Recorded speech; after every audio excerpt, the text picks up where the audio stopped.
मेरा सौभाग्य है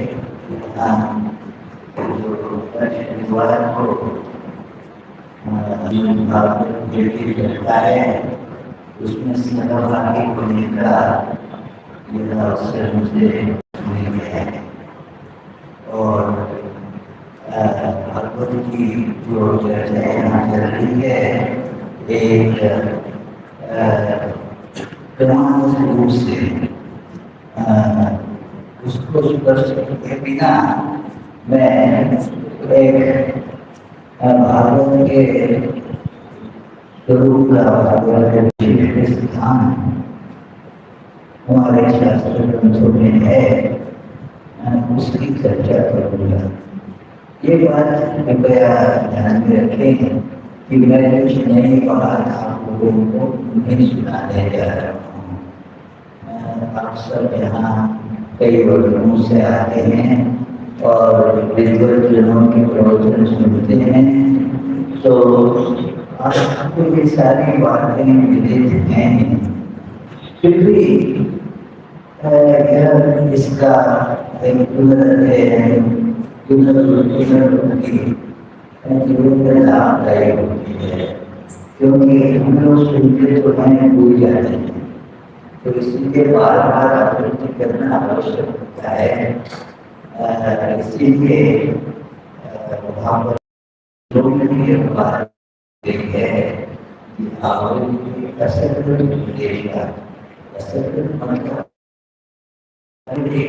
नहीं बार बार उसकी आवृत्ति करनी चाहिए ताकि वह अपने दिल में प्रविष्ट हो जाए, वहाँ स्थान बना ले और उसके द्वारा हम लोगों का जीवन जो है वह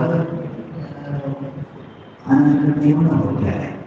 यह सारा जो है जीवन को आनंदपूर्ण करने के लिए ही विशेष रूप से किया जाता है, क्योंकि अंतिमतः जीवन का मूल उद्देश्य होता है कि जीवन आनंद से परिपूर्ण बनाना।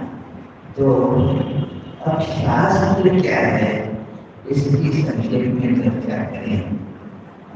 शास्त्र जो शासन करता है उसका नाम है शास्त्र।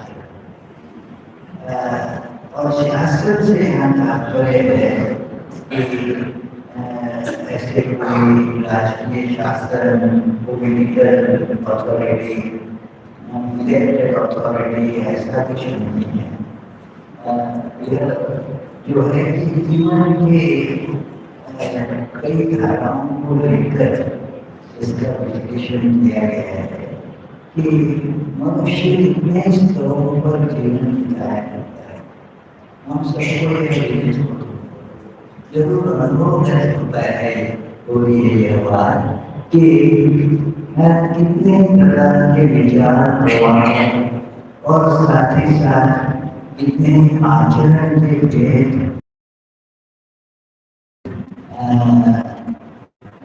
क्या होता है।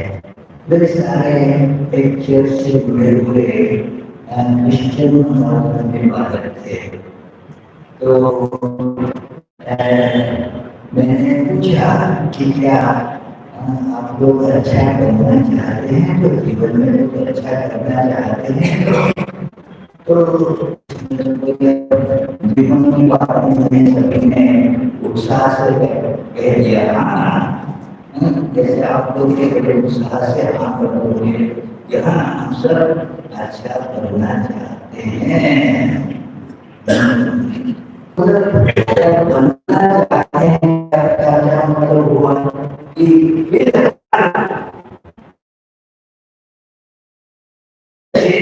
नहीं है कुछ और इसकी विभिन्न पद्धतियां ये सारा शास्त्रों में नहीं होता है। शास्त्र कौन करता है? तो शास्त्र ये क्या है कि by one get one free, इस प्रकार की बात है। एक को खरीदो तो दूसरा अपने आप आ जाता है। आप सुख खरीदने जाओ, दुख अपने आप मुफ्त में मिल जाता है। तो अब ये सब जब देखा जाता है तो मन में एक विचार उपस्थित होता है और जो क्रमशः अधिक बलवत्तर बन जाता है कि क्या ऐसी कोई बात है कि जिससे मैं कभी भी समाप्त न होने वाला और आत्यंतिक सुख प्राप्त करूं। तो यह जो है इसका जो शास्त्र है उसे कहा जाता है अध्यात्म शास्त्र। और इसमें कोई हिंदू मुसलमान ऐसा कुछ नहीं है। किसी भी धर्म का पालन करने वाले आप हो सकते हैं, परंतु ये कि जिससे जीवन विलास बन जाए, जीवन में बिल्कुल शाश्वत शांति और जो है आत्यंतिक सुख मिल जाए, तो ये इनको कहा जाता है शास्त्र तंत्र। और इसके द्वारा ये होते हैं प्राणायाम जिनका किया जाता है कि इनको वो मिला है उनसे, जो इस विषय में केवल सोचकर कि ये बातें नहीं बता रहे हैं, परंतु जिन्होंने उसको अनुभव किया है, जो जीवन में आत्यंतिक सुख का लाभ कर चुका है, जीवन को धन्य बना चुका है, ऐसा व्यक्ति उसके बारे में कह सकता है। जैसे आप कहीं आपको कहीं जाना है कि अरे वहाँ जगन्नाथपुरी में जगन्नाथ के दर्शन करने जाना है, किसी ने बताया वहाँ जाने से बड़ी शांति मिलेगी, जगन्नाथ भगवान के दर्शन होंगे, तो आप पूछेंगे, इसलिए परामर्श देंगे जो गया है वहाँ पर। तो जिसको जानकारी इसीलिए है कि कैसे जाया जा सकता है, तो ऐसे व्यक्ति से ही आप परामर्श लेंगे। तो वैसे ही यहाँ पर भी जिसने उस चरम अनुभव की अनुभूति की प्राप्ति की है, ऐसे ही व्यक्ति से यह मार्गदर्शन किया जा सकता है। और ऐसे ही व्यक्ति शास्त्रों का प्रणयन करते हैं। इस अपने जीवन में एक ऐसा मार्गदर्शक तत्व हमें बताते हैं कि जिसके द्वारा हम भी उन्हीं के समान इस चरमानंद को प्राप्त कर सकें। उन्हीं के समान हम और वे इनमें फिर अंतर नहीं रहेगा। जैसे मराठी में वो संतवाणी है कि आपुना सारिखे करेगी तात्काळ नाही काल व्यर्थ दया लागी, कि वे बस आपके समान ही, उनके समान ही हम सबको बना सकते हैं। मतलब क्या कि उनके समान ही परमानंद पूर्ण बना सकते हैं। ऐसा नहीं कि आपका मुख भी उनके समान दिखने लगेगा, ऐसी बात नहीं है। ये यहाँ समानता है कि आप उनके समान आप भी बन जाएंगे, तो मतलब है कि उनको जिस परमानंद की प्राप्ति हुई है वैसे ही हम सबको भी हो सकती है। अब ये जो अपने यहाँ जो शास्त्र परंपरा है हिंदू में या वेदांतियों में, स्वामी विवेकानंद ने यह हिंदू शब्द विशेष अपने धर्म का परिचय इस रूप में नहीं मानते थे, क्योंकि हिंदू यह नाम जो है यह विदेशियों ने, जो यूरोपियंस यहाँ आए उन्होंने दिया हुआ नाम है। मेरे वह नाम कैसे हुआ, स्वामी विवेकानंद जी ने इसकी चर्चा कई स्थानों पर की है। यह नाम कैसे हुआ कि वह जो नदी बहती है ना सिंधु, तो उसको पर्शियंस जो है वहाँ की भाषा में इसका उच्चारण सिंधु नहीं होता था, सिंधु ऐसा होता था। तो बाद में अभी भी होता है इस प्रकार का उच्चारण, स का उच्चारण ऐसा होता है। सो इसी कारण जो है कि वह प्राचीन पंडित जो पुरुष सूक्त इत्यादि का पाठ करते हैं, सो स की जगह ख कहते हैं, ऐसा उच्चारण करते हैं। उसका यही कारण भी है कि वह उस नदी के उस पार, सिंधु के उस पार रहने वालों को इसीलिए वे हिंदू कहा करते थे। और फिर जब ये पाश्चात्य लोग यहाँ आए, अंग्रेज लोग आए, तो यहाँ के लोगों की जो धार्मिक रीति रिवाज थे उन्होंने उसको नाम दिया हिंदुइज्म।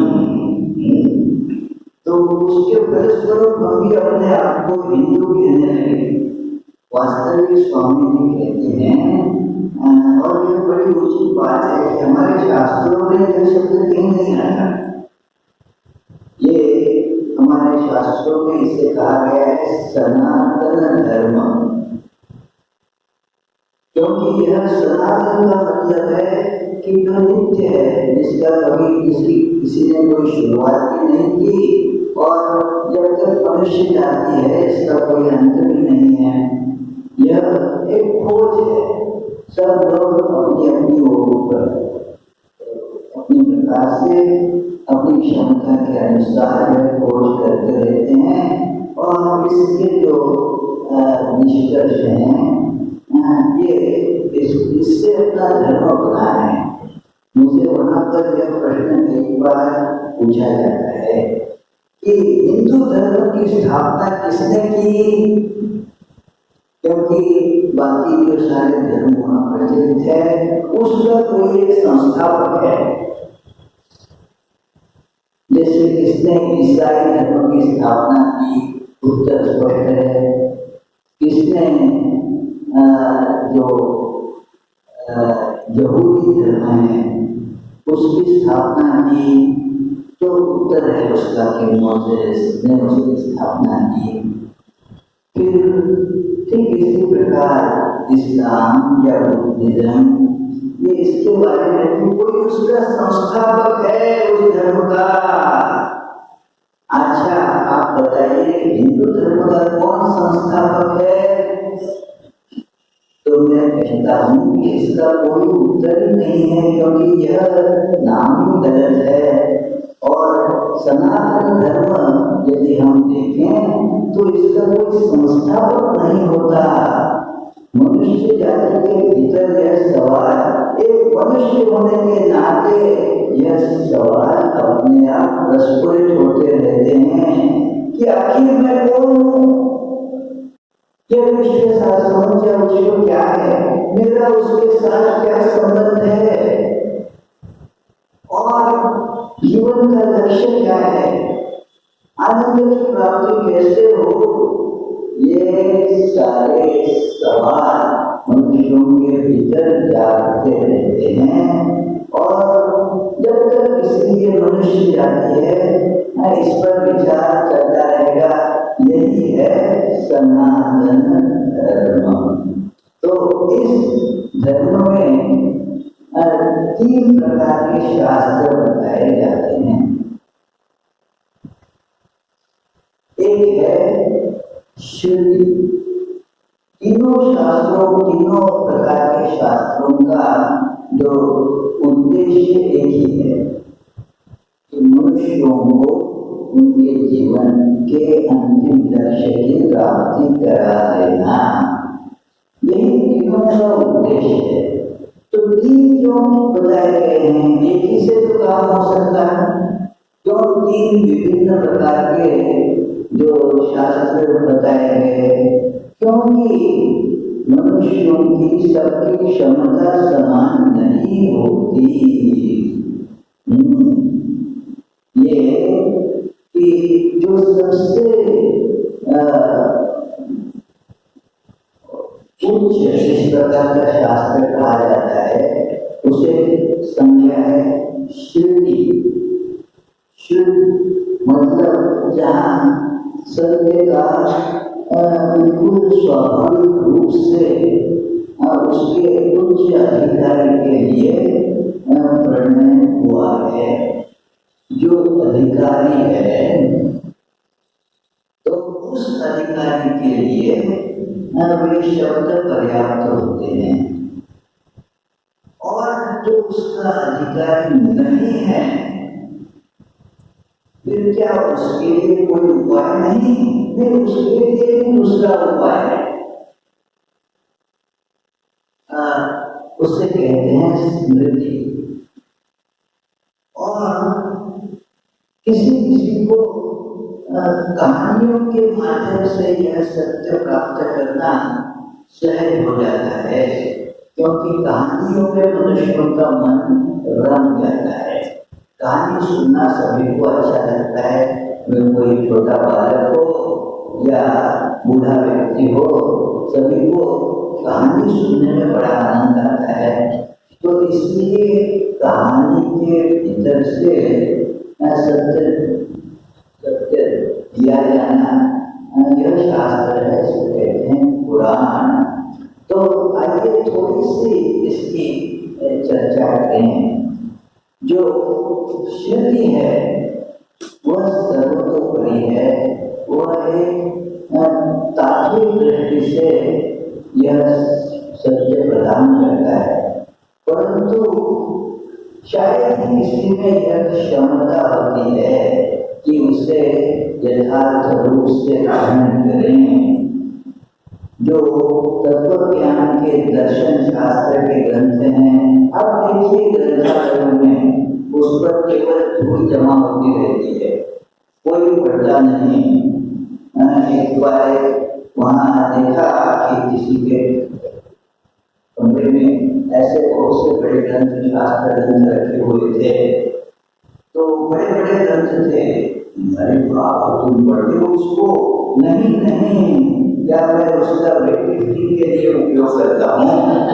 तो यही क्या है, उसको पढ़ने की जो है क्षमता कितने लोगों में होती है? नहीं होती। प्राय कोई उसको पढ़ नहीं पाता।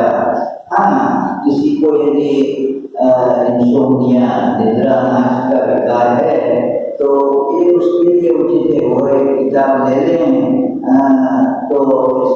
की तो एक तो उसके पढ़ते ही नींद आने लगेगी, मौसम ऐसा ऐसा होने लगेगा। यदि उससे भी आपको नींद नहीं आती ना तो मेरे व्याख्यानों की रिकॉर्डिंग लगाइए, तब तो जरूर नींद आ जाएगा। तो ये क्योंकि यह हमारी एक दुर्बलता है, सभी को यह तत्व ज्ञान रास नहीं आता, समझने की क्षमता नहीं होती और उस प्रकार का जीवन भी हम नहीं बिताते, न बिता पाते। इसके लिए आवश्यक है कि मनुष्य को ये सब बाह्य विषयों से अरुचि होनी चाहिए। उसके जीवन में संयम होना चाहिए, जिसे मैं विस्तार से उसकी चर्चा नहीं करता हूँ। उसे कहते हैं कि साधन चतुष्ट है। तो जिसके जीवन में साधन चतुष्ट है मतलब विवेक है, वैराग्य है, और फिर जो नियमित प्रॉपर ये नियम अनुरूप संयमित जीवन बिताता है, समाधि षट संपन्न की जाती है और मुमुक्षुत्व ये जब विद्यमान हो तो फिर ये श्रुति मतलब उपनिषद इत्यादि इस प्रकार के जो ग्रंथ हैं, उपनिषदों को श्रुति संज्ञा है। तो ये उपनिषद उस व्यक्ति के लिए उपयुक्त हो सकते हैं। अब इसमें अपने जीवन को परख कर हम देखें तो दिखाई देता है कि हम कहीं पर भी नहीं आते। हमारे जीवन में विवेक थोड़ा बहुत होता है, वो भी इसके लिए इसका विवेक बहुत करते हैं हम लोग कि इससे ज्यादा पैसा प्राप्त होगा, इससे ज्यादा प्राप्त होगा ना उससे ज्यादा प्राप्त होगा, इसका बहुत विवेक करते हैं, इसमें बुद्धि बहुत डालते हैं। परंतु विवेक का यहाँ तात्पर्य है, जिससे स्पष्ट भी किया जाता है, नित्य वस्तु विवेक। कुछ क्या नित्य है और क्या अनित्य है, क्या वास्तविक है और क्या आता है और चला जाता है, तो इसका विवेक होना चाहिए। जो वस्तु चली जाती है उस पर यह जब कोई ध्यान दे तो उस पर कोई आसक्त नहीं होता। जो क्योंकि आती है और जाती है उस पर अपना मन नहीं लगेगा। यदि उसकी ठीक जानकारी हो तो एक उदाहरण मैं इसके बारे में हमेशा दिया करता हूँ कि हम लोगों को जब मैं अभी आया से आया 3 दिन पहले तो मुझे हवाई जहाज में सीट आवंटित थी कि आप इस सीट पर बैठेंगे। तो मैं सीट पर बैठा, समझ रहा था यह मेरी सीट है, यह मुझे दी गई है, मेरी सीट है। परंतु यह बोध भी था कि ये केवल करीब 1.5 घंटे की बात है। तो यह जब पता था तो जब यह विमान नीचे उतरा तो मैंने ऐसे नहीं कहा उस सीट से, अरे मेरी प्यारी सीट, तुम्हें छोड़ते हुए मुझे कितना दुख हो रहा है, छोड़ना नहीं चाहता हूँ, ऐसे जब कोई कहेगा कोई नहीं, वो पहले से सामान्य रूप को अनाउंस करना पड़ता है कि अरे अरे बच्चों, जब तक वह ये सीट बेल्ट की साइन नहीं है तब तक कोई अपने स्थान से न उठे इत्यादि। तो वो सीट छोड़ने के लिए मानो आकुल रहते हैं। परंतु जीवन में हमें इसका बोध नहीं रहता। जो अनित्य है उसी को नित्य मान बैठते हैं, उसी को मैं कहकर पुकारते हैं। शरीर अनित्य है ये क्या किसी को पता नहीं, सभी को पता है, किंतु वह जानकारी केवल मस्तिष्क तक सीमित है। वह बोध तक नहीं आई है। तो इसीलिए अनित्य हम लोग उसको बुद्धि से समझने के बावजूद भी जीवन में उसे नित्य ही मानकर चलते हैं। और ये सारी बातें आती हैं जाती हैं, कितना लोगों को उसको चिपकने के कारण कितना दुख सहन करना पड़ता है, तो भी यह बात समझ में नहीं आती। तो हम लोग विवेक बिल्कुल नहीं करते हैं, नित्य अनित्य विवेक यह हमारी क्षमता के बाहर है। इसीलिए हम देखते हैं कि इतना दुख हो, श्री राम कृष्ण ने इसके कितने ही उदाहरण श्री राम कृष्ण वचनामृत में प्रस्तुत किए हैं कि मैं ये शरीर, ये मेरा, ये मेरी संतान, ये जो है मेरा परिवार, उससे हम चिपक जाते हैं। वो अनित्य है, इसका कोई नहीं रहता, कि वह आता है चला जाता है। मेरा लड़का है, मेरी लड़की है, यह और दूर तक जाता है। कोई बता रहा था किसी की शादी में गया था, तो अरे नहीं, हमारे रिश्तेदार की शादी थी। कैसा रिश्ता था तुम्हारा? तो हमारी मम्मी के जो ससुर थे, उनके बहन का कोई ऐसा वैसा इतना करीबी संबंध था, उसकी शादी थी। तो यह सब उसको हम लोग पकड़ के रखना चाहते हैं, मेरा मेरा मेरा, और उसमें से कुछ छूट जाता है तो कितना दुख होता है। यह भाग्य होता कि यह कभी अपना था ही नहीं। मेरा बेटा, मेरी बेटी, अरे भाई क्या है इसमें? रेलगाड़ी में बैठते हैं, जब जिसका स्टेशन आता है उतर जाता है। तो वैसे ही यहाँ भी अपने संबंध ऐसे ही होते हैं, इससे अधिक कुछ नहीं। तो यह समझना, इसका नाम है विवेक।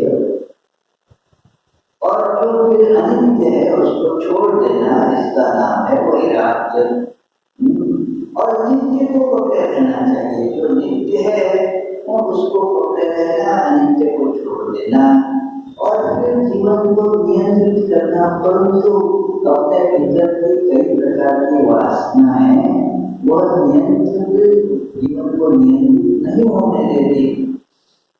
तो जीवन इसलिए उसी दुख की दिशा में अधिक अधिक प्रवाहित होता रहता है।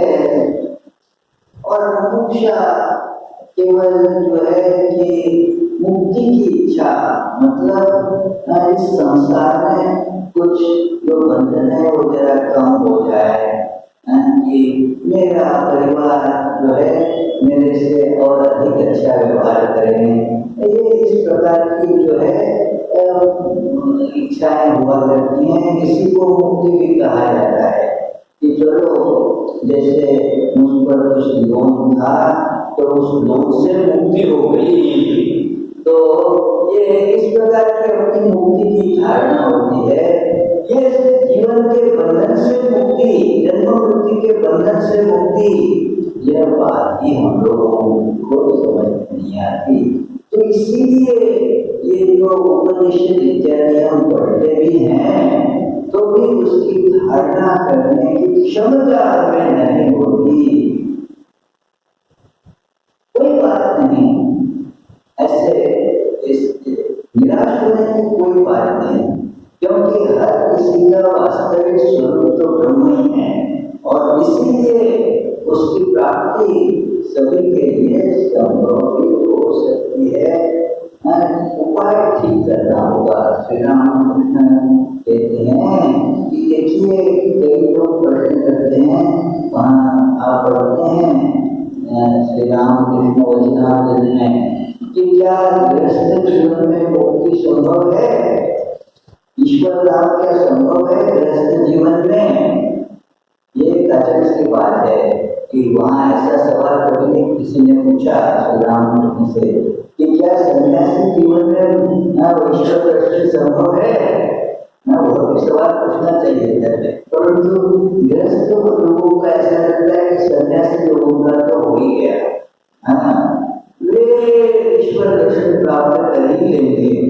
बात मित्रों इतनी आसान नहीं होती। जो सन्यासियों का अपना मार्ग होता है, गृहस्थों का अपना मार्ग होता है, गंतव्य एक ही होता है। किंतु ऐसा मत समझिए कि कोई सन्यासी बन जाए तो उसके लिए ये ईश्वर लाभ एक गारंटी के रूप में दिया जाता है, ऐसा कुछ नहीं। वो कि उसको भी अपनी साधना करनी पड़ेगी और अन्य किसी को ग्रस्त है उसको भी अपने मार्ग से साधना करनी पड़ेगी।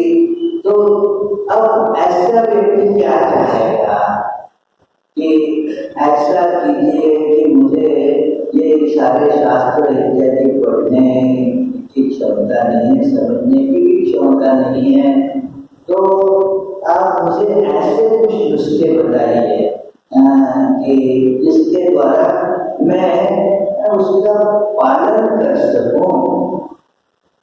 कि चलो सुबह इतने बजे उठना चाहिए, फिर यह उठने के बाद यह काम करना चाहिए, फिर बाद में यह करना चाहिए। सारा जीवन हमारा इस प्रकार कुछ नियंत्रित जिससे हो सके, ऐसा कुछ हमें बता दीजिए। ये उपनिषद इत्यादि पढ़ के समझने की क्षमता हमें है नहीं, इतना समय भी हमारे पास है नहीं। तो ठीक है, कोई बात नहीं, वैसे भी किया जा सकता है। आप देखिए जैसे कई लोग हैं प्राय सभी मोटर कार चलाते हैं या दूसरा जो टू व्हीलर ऑटो वगैरह है, ये सब चलाते हैं, उसका उपयोग करते हैं। इनमें से कितने लोगों को ज्ञान रहता है कि यह कैसे बनाया जाता है, इसका शास्त्र क्या कोई जानता है क्या? जो उपयोग करने वाले हैं उनमें से शायद ही कोई इक्का दुक्का जानता होगा कि यह कैसे इसकी हीट इंजिन्स कैसी बनती हैं, इंटरनल कंबशन कैसे होता है, और ये सब इसको पता है और इसको उसमें रुचि है, समय है ये सब समझने के लिए। समय है नहीं, रुचि भी है नहीं, परंतु उपयोग करना है उसका। तो अब उसको क्या चाहिए? एक छोटा सा ऐसा ये चाहिए, पुस्तक चाहिए कि जिसमें लिखा है कि इसकी जो है देखभाल कैसी करनी है, इसका उपयोग कैसा करना है, इसके उपयोग के क्या क्या नियम हैं, ये सब जानना उसके लिए आवश्यक है। तो वह जो है उसके लिए पर्याप्त है। तो इनको कहा जाता है स्मृति ग्रंथ। तो ये स्मृतियां जो है ये बदलती जाती है। जैसे जो कार कैसे बनती है इसका शास्त्र प्राय जो 100-125 सालों से जो चलता आ रहा है उसमें कोई विशेष परिवर्तन नहीं हुआ, परंतु जो ऑपरेटिंग मैनुअल होता है कि कैसे उस कार की हिफाजत करें, कैसे उसे चलाएं, कैसे उसका उपयोग करें, इसका जो शास्त्र है इसमें कितना ही परिवर्तन आया है। क्या जो वो 1901 साल में जो फोर्ड ने पहले कार बनाई, तो उसका मैनुअल, उसका ऑपरेटिंग मैनुअल क्या अभी के कार को के उपयोग में आएगा? बिल्कुल नहीं। यद्यपि उसके पीछे का शास्त्र जो है वह लगभग समान है, परंतु यह जो है यह नई चीज है, इसके उपयोग की विधि अलग है। तो ये इसलिए स्मृतियाँ जो हैं वे बदलती जाती हैं। एक युग की स्मृति दूसरे युग में नहीं चलती। तो ये जैसे श्री राम कृष्ण उदाहरण दिया करते थे कि जो बादशाही सिक्का था, बादशाही रुपये का सिक्का अंग्रेजों के अमल में नहीं चलता है। तो वैसे ही ये स्मृति ग्रंथ के बदलते जाते हैं। समाज की में जैसे परिवर्तन होता है उस प्रकार उसमें परिवर्तन होता है। तो ये स्मृति ग्रंथ ये मनुष्यों के लिए उपयुक्त होते हैं। तो स्मृति ग्रंथों में एक महत्वपूर्ण है जिसको कि लगभग श्रुति के समान ही माना जाता है, भगवद गीता। यह महाभारत के अंतर्गत है और महाभारत एक स्मृति है, मनुस्मृति है। और भी 3 प्रकार की स्मृतियाँ 28 स्मृतियों की बात की गई है। और ये जो विवेकानंद साहित्य जो है इसे हम लोग एक प्रकार से आधुनिक स्मृति ग्रंथ मान सकते हैं। तो यह स्मृति ग्रंथों की बात है, परंतु जो दर्शन के तत्व हैं वे अपने भीतर प्रविष्ट कराने की क्या और भी कोई सुगम रीति है? तो वह सुगम रीति है कि कहानियों के माध्यम से, कथाओं के माध्यम से, इतिहास के माध्यम से उन्हें लोगों के सामने रखा जाए। तो ये जो धर्म ग्रंथ हैं इनकी संज्ञा है पुराण। ये बहुत अधिक लोकप्रिय है। स्वाभाविक है कि हम लोगों को कथा सुनने में बड़ी रुचि लगती है, सुनते जाए, चलो अच्छा लगता है। अच्छा इसके बाद क्या हुआ, फिर उसके बाद क्या हुआ, फिर इसने ऐसा क्यों किया, उसने ऐसा क्या किया। ये सारी लंबी लंबी कथाएं सुनने में लोगों को रुचि रहती है। तो इसलिए इनके माध्यम से जब परम सत्य प्रविष्ट कराया जाता है तो वह मनुष्य ग्रहण कर सकता है। तो इसे कहते हैं पुराण जो है इस प्रकार के हैं, जैसे कड़वी दवाई होती है, बहुत कड़वी दवाई जो कि आपके मुंह में ऐसे चली जाए तो आपको थू करके फेंक देते, इसीलिए उसको एक कैप्सूल में डाल के देते दवाई आपके भीतर चली जाएगी। तो यह एक ही तत्व है जो यहाँ बताया गया है कि हम पुराणों के माध्यम से इन्हीं प्रकार की कथाएं हमें सुनाई जाएगी और उन कथाओं के भीतर से हम लोग दर्शन के पुराण सिद्धांत सारे प्राप्त कर सकेंगे। तो इस पर जो है कि ये बात मन में रखनी चाहिए, इस विचार को समझना चाहिए कि सत्य वही है, दवाई वही है। अब ग्रहण करने के लिए उसे उपयुक्त बनाया जा रहा है। तो जो पहले हम लोगों ने जो ये मंत्र जो उच्चारण किए थे उसकी ओर देखें तो भागवत यह पुराण या महापुराण कहलाता है। अब इस चर्चा के बीच में मैं नहीं कहूँगा कि यह क्यों महापुराण कहलाता है और इसका वर्णन कब से लिखा गया, इसकी रचना कब हुई, क्योंकि इस बारे में बहुत मतांतर हैं। अधिकतर लोगों का मानना है कि जो आजकल जो भागवत प्रचलित है वह करीब ईस्वी की 800 शताब्दी के आसपास तैयार हुआ है। कई लोगों को लगता है कि अरे ऐसे हुआ होगा, क्योंकि इसमें एक बात जो इतिहास इतिहासकार हैं वे अपनी तरह विश्लेषण करते हैं, जो पुरातत्वविद हैं वे अपने प्रकार से विश्लेषण अपने प्रकार से विश्लेषण करते हैं, जो इस दर्शन शास्त्र जो है उसका अध्ययन करते हैं, उनकी अपनी एक सोच होती है। तो उनमें से कई लोगों का मानना यह है कि यद्यपि भागवत में इतने सारे तत्व हैं, इतनी सारी बातें लिखी गई हैं कि जो शंकराचार्य के मत से बिल्कुल मिलती हैं, फिर भी शंकराचार्य ने अपने किसी ग्रंथ में भागवत का उद्धरण नहीं किया है। उन्होंने विष्णु पुराण का कई जगह संदर्भ दिया है, परंतु भागवत महापुराण का नहीं। तो इसीलिए कई लोग कहते हैं कि उन दिनों भागवत पुराण उपलब्ध ही नहीं होगा, तो इसीलिए भागवत ग्रंथ की उपलब्धता उसके बाद आएगी।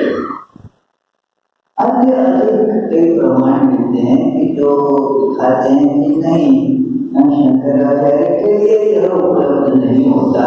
शंकराचार्य के पास जो लाइब्रेरी थी उसमें शायद यह ग्रंथ नहीं था। तो यह एक तर्क दिया जा सकता है, किंतु रामानुजाचार्य उनके ग्रंथों में भी इसका उल्लेख बिल्कुल नहीं मिलता, न ही मध्वाचार्य जी के ग्रंथ में। तो इसीलिए इस पर इसका समय कौन सा होगा, इस पर इसका कोई निश्चित प्रमाण तात्विक दृष्टि से नहीं मिलता। जो भाषा शैली है या और कोई ऐतिहासिक संदर्भ है, उससे कुछ निश्चित होता है कि यह यद्यपि हो सकता है कि यह मूल रूप में उसकी रचना करीब 5000 साल पहले हो गई हो, परंतु जो उसका जो आज उपलब्ध जो ग्रंथ है वह उस रूप में नहीं था 5000 साल पहले। यह शायद गुप्त काल में ये इस प्रकार प्रचलित हुआ होगा, जो भी हो, परंतु यह महापुराण कई अर्थों में है। यह बात नहीं कि इसका कलेवर पुराणों में सबसे बड़ा है, नहीं, इसमें 18,000 ये श्लोक हैं। 18,000। आप सोचेंगे अरे बाबा बहुत है, भगवत गीता में मात्र 700 है, यहाँ 18,000 हैं। और फिर भी पुराणों की दृष्टि से देखो तो यह बहुत बड़ी संख्या नहीं होती। स्कंद पुराण में इसके 4 गुना अधिक है। तो जो भी हो, ये महापुराण क्यों इसे कहा जाता है, क्योंकि ये जीवन के सभी अंगों को मनोस्पर्श करता है। और इसमें इन पुराणों की एक रीति होती है, वे विभिन्न ऐतिहासिक क्रम है वे बताते हैं, राजाओं की परंपरा बताते हैं, ऋषियों की परंपरा बताते हैं। तो इस दृष्टि से ये एक समग्र ग्रंथ है जिसमें ये सारा बताया गया है, इसीलिए उसे महापुराण की संज्ञा है। किसी का कहना है कि अरे इसमें भगवान श्री कृष्ण के चरित्र का विशेष वर्णन मिलता है, भगवान श्री कृष्ण ही इसकी प्रमुख देवता हैं, तो इसीलिए इसे महापुराण की संज्ञा मिलेगी। तो जो भी हो, ये निश्चित रूप से ये महापुराण इस संज्ञा के का अधिकारी जरूर है। तो और वेदांत का तत्व इसमें पुराणों में उसमें कोई परिवर्तन नहीं किया गया, वह वैसा का वैसा ही रखा गया है। तो जैसे पहले श्लोक में जिसकी आवृत्ति हमने शुरू में की कि जिससे इस संसार का उद्भव, स्थिति और संहार होता है। जन्माद्यस्य यतोऽन्वयादितरतः, और केवल उसकी सृष्टि होती है ऐसा नहीं, उसमें वह प्रविष्ट भी हो जाता है, अन्वित हो जाता है। भगवान एक सृष्टि की का जो है विवरण इस प्रकार किया जाता है। कई प्रकार के लोग जिन्हें कहते हैं एकेश्वरवादी धर्म, जैसे क्रिश्चियनिटी हो, इस्लाम हो, तो उसमें कहते हैं कि ईश्वर ने उसने इस प्रकार फिर सोचकर सृष्टि की रचना की। जैसे कोई बिल्डिंग बनाने वाला हो तो वह अपने को कैसी बिल्डिंग चाहिए, क्या चाहिए, जैसे इस मंदिर का निर्माण हुआ करीब अभी 20 साल के पूर्व इसका जो है इनॉग्रेशन, उद्घाटन हुआ था। तो इस मंदिर के निर्माण के लिए यह सारा जो है विचार किया गया कि कैसी चाहिए, किस पत्थर की बनेगी, कहाँ प्रवेश द्वार होंगे, और कई बातें सोची गई और उसके अनुरूप यह मकान बनाया गया, यह मंदिर बनाया गया। परंतु जो बनाने वाले हैं वे तो उसमें मिल नहीं गए, वो इसका भाग नहीं बने, बनाने का भाग बने, किंतु ये उसके भीतर जैसे सीमेंट वगैरह इसके लगा, वो लोगों को नहीं डाला गया उसके भीतर। वे अलग हैं, बनाने वाले अलग हैं, जो चीज बनी है वो अलग है।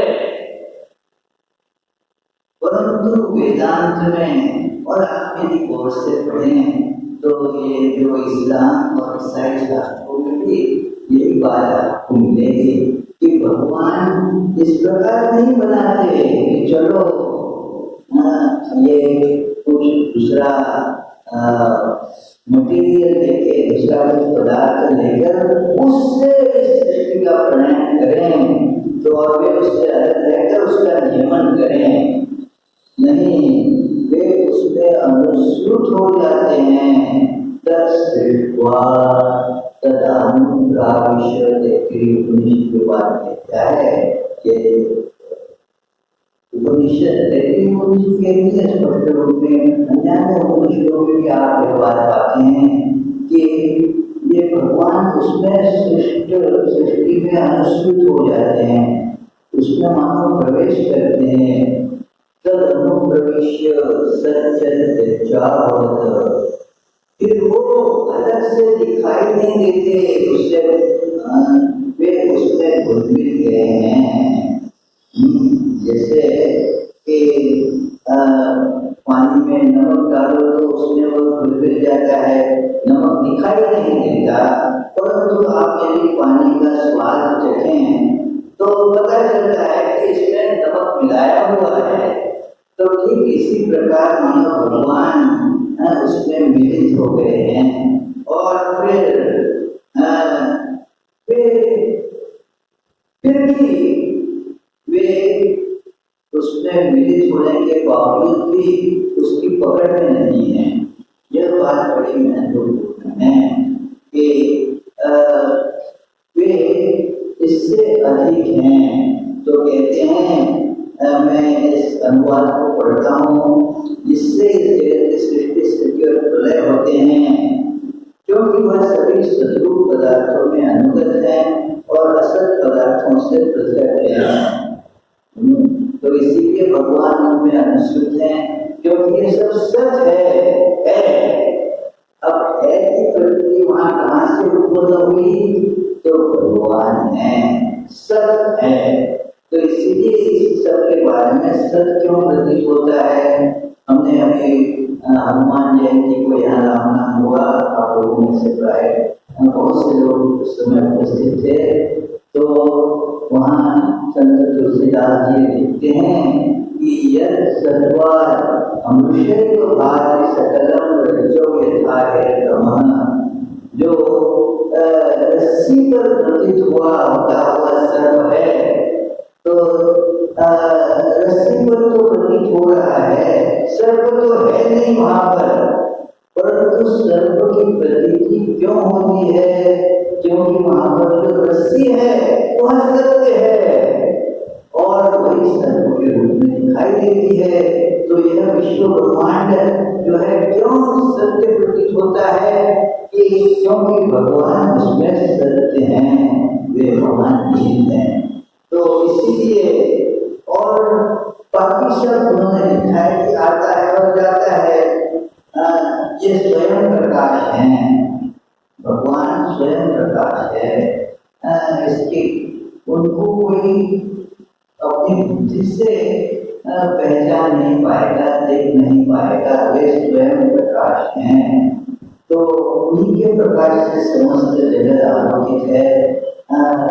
तो यह यहाँ पर बताया गया है और कहा है कि उन्होंने ब्रह्मा को अपने संकल्प से ही वेद ज्ञान दे दिया है।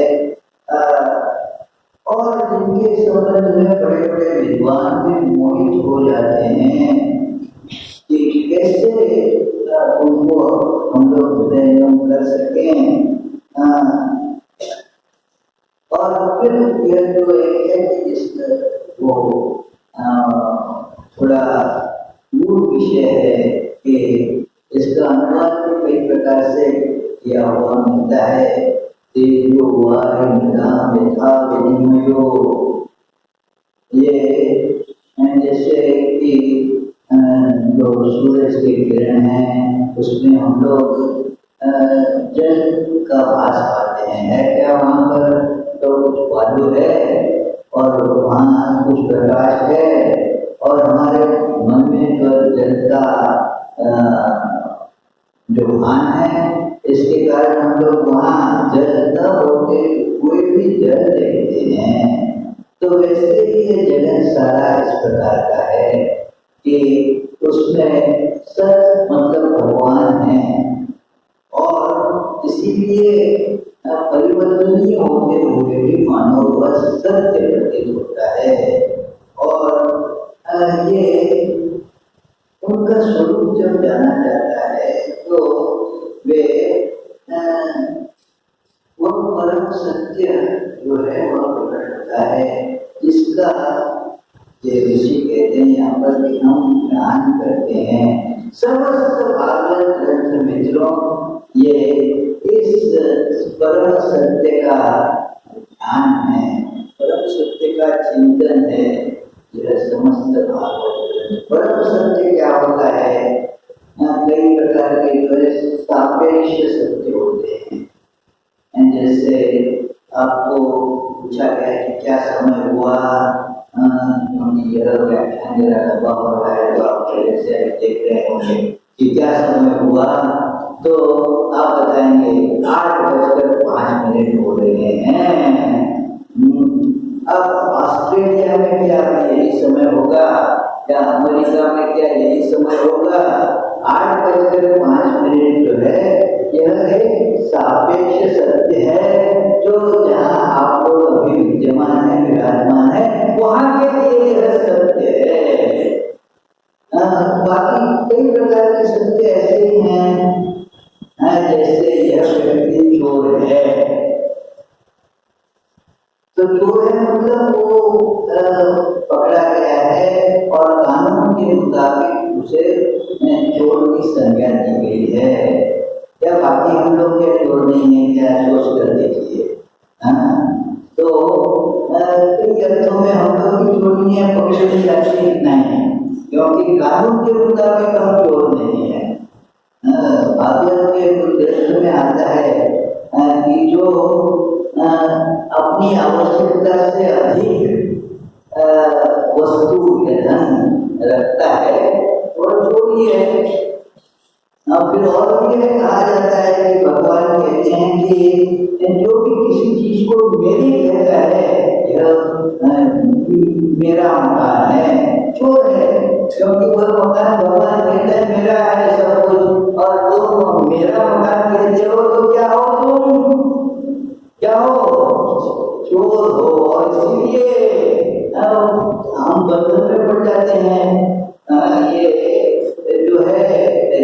हम क्यों बंद रहते हैं इस शरीरों की जेल में? क्योंकि हम लोग चोरी करते हैं और ये भगवान के कानों से कोई छूट नहीं पाता, तो इसीलिए अपनी गलती से हम बंधन में पड़ जाते हैं, चोरी करते हैं। इसलिए कोई चीज मेरी जब भी कहते हैं ना यह मेरा है, तो वह मेरा बंधन बन जाता है। तो इसीलिए यहाँ कहा गया है कि ये रिलेटिव शब्द है, सापेक्ष शब्द है। कोई चोर है मतलब एक अर्थ में कानून की दृष्टि से चोर है, और बाकी भी कोई कितने प्रकार के चोर होंगे जो कानून में पकड़े नहीं जाते हैं। तो ये सापेक्ष सत्य है, निरपेक्ष सर्वोत्कृष्ट सत्य है, परम सत्य, जिसका ये ऋषि चिंतन करते हैं। और यह भागवत पढ़ने वालों के लिए मानो यह बात समझाई गई है कि इसका चिंतन करते रहें, ये कभी बदलता नहीं, कैसी भी सापेक्ष स्थिति हो यह हमेशा ही रहेगा। तो जैसे आप मानो चित्रपट देख रहे हैं, तो चित्रपट में वो मूवी है, तो वो सब आता जाता रहता है, कई पात्र आते हैं, किसी प्रकार की घटनाएं वहाँ दिखाई जाती है। तो वो सब आता जाता है, पर्दा तो ही रहता है, वो कहीं आता जाता नहीं। उसी के ऊपर जो है, जो नायक और खलनायक दोनों उसी पर दिखाई देते हैं। रावण भी उसी पर्दे पर होगा और राम भी उसी पर्दे पर होगा।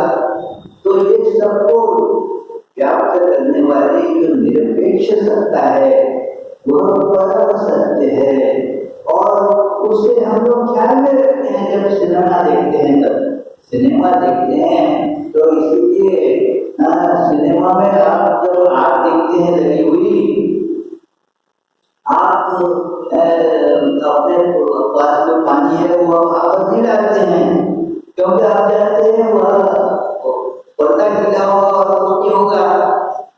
तो इसलिए या फायर ब्रिगेड को फोन भी नहीं करते हैं, चलो। तो यह जो है परम सत्य हमेशा ही रहता है, उस पर्दे के समान। जो भी सिनेमा में चलता है उसका स्पर्श उसे नहीं होता। तो यह हमें बड़ा आश्वस्त करता है कि हमारे भीतर हमारा पर्दा कैसे भी हो, फिर भी हमारे पीछे भी वही पर्दा है, वही परम सत्ता है, वही परम सत्य हमारे भीतर भी है। और इसीलिए हम उसे जरूर अनुभव कर सकते हैं, अपने भीतर वह विद्यमान है। तो यहाँ अगले श्लोक में एक विशिष्ट बात कही है कि वास्तव, कई लोगों को अरे ये सारा आध्यात्मिक शास्त्र यह वास्तव नहीं है। माना मेरे व्याख्यान के बाद एक वहाँ न्यूयॉर्क के ये अर्थशास्त्री है, तो वहाँ सब चलता है केवल पैसे के पीछे की दौड़ चलती रहती है, तो उसमें वह काम करती है। तो उसमें उन्होंने प्रश्न किया, आप स्वामी जी को ये सारे सत्य वगैरह की बात कहते हैं ना, वे उसका वास्तविक कोई वह बात नहीं चलेगी, वास्तविक संसार में यह बात नहीं चलेगी। तो हमने उत्तर में कहा कि जिसे तुम वास्तव समझती हो वह क्या वास्तव है? क्या वह आती और चली जाती है, वह अवस्तु है। श्री राम कृष्ण कहते हैं इसलिए कि भगवान ही वस्तु है, बाकी है जगत संसार अवस्तु है। और यहाँ भागवत के इस मंगलाचरण के द्वितीय श्लोक में भी यही बात कही है, वेद्यम वास्तव मंत्र वस्तु शिवतम। वास्तव वस्तु का ज्ञान करा दें, जो वास्तव है, जो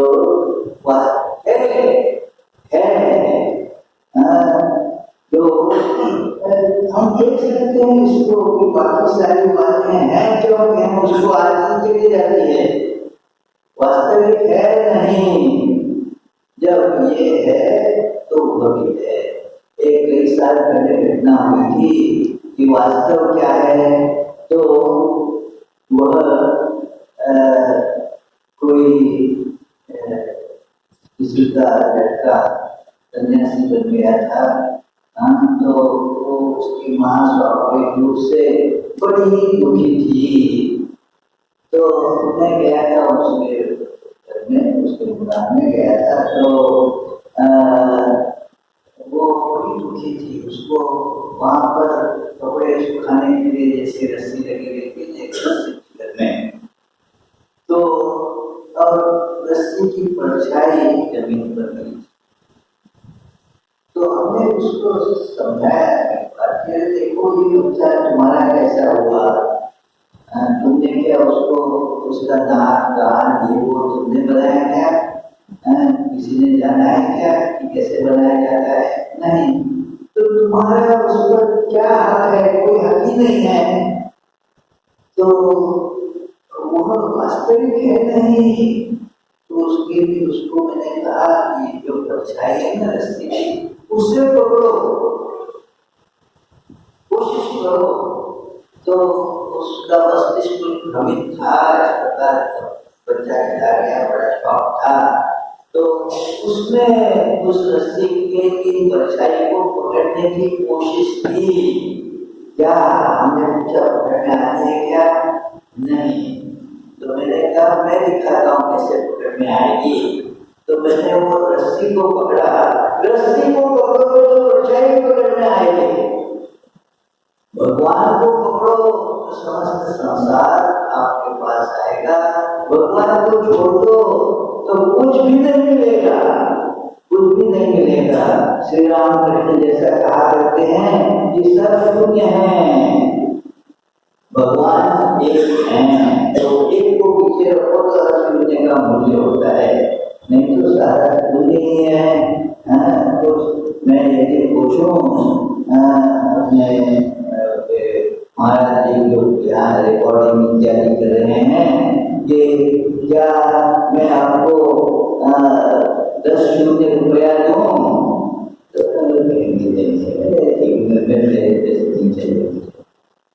यदि मैं पीछे एक रखूं तो क्या चाहिए? क्या थोड़ा दे सकता हूँ और तो शून्य भी लगा दीजिए, क्योंकि एक है जो सब शून्यों को मूल्य होता है, नहीं तो किसी का मूल्य नहीं होता है। तो इससे पकड़ने की जो विद्या है हमें इस है। तो हमारे श्रीधर महाराज पीछे बैठे हैं, हर शनिवार को आपको इसका जो है परिचय करा दे रहे हैं। कौन सा तीसरा स्कंद चल रहा है ना आपका? तीसरे स्कंद में आप बैठे हैं। तो इसका अनुगमन करने से, अनुसरण करने से जीवन आपका इस सत्य को पकड़ने में कामयाब हो जाएगा, जिससे फिर और संसार को पकड़ने की कोई समस्या ही नहीं रहेगी। भगवान को पकड़ो तो सब पकड़ में आएगा, भगवान को न पकड़ो तो कुछ भी पकड़ में नहीं आएगा।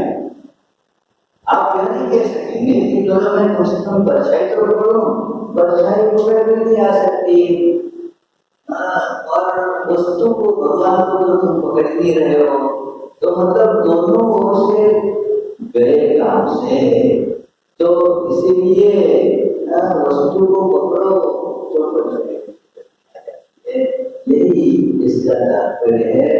तो इसका जो तीसरा चरण है, तीसरा चरण का उसके पाठ से मैं वाणी को विराम देता हूँ।